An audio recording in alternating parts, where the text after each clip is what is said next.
Konnichiwa. Welcome to another intriguing tale from the annals of history. Today, we journey back to the fascinating life of Alexander the Great.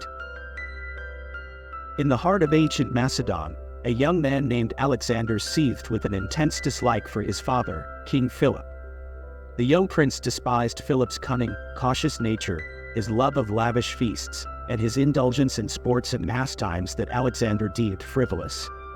Alexander yearned to break away from his father's shadow, to forge his own path and surpass his accomplishments.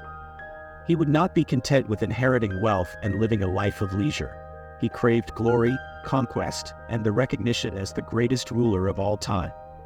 One day, a Thessalian horse dealer brought a magnificent steed named Bucephalus to the Macedonian court. The horse was known for its untamed spirit, and none of Philip's grooms could approach it. Alexander, watching the spectacle, couldn't resist a chance to prove his superiority. He calmly approached Bucephalus, speaking softly and soothingly, and mounted the horse with ease, riding it at full gallop. The courtiers erupted in applause, but Philip's face hardened, recognizing not just a son's skill but a rival to his power. Alexander's defiance of his father grew bolder, culminating in a heated argument that ended with Philip drawing his sword, his anger fueled by wine. But the king stumbled, and Alexander seized the moment, pointing at his father and mocking him before the entire court.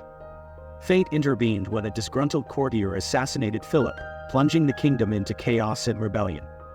Alexander, now the king, faced a daunting task: to restore order and reunite the empire.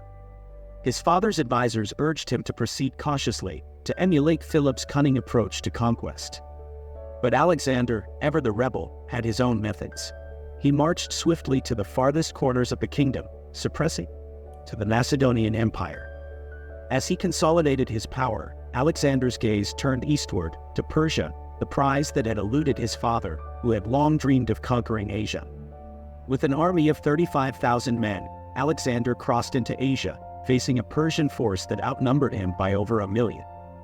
Before engaging the enemy, he reached the town of Gordian, where an ancient chariot stood tied with Gordian knots, a symbol of impenetrable complexity.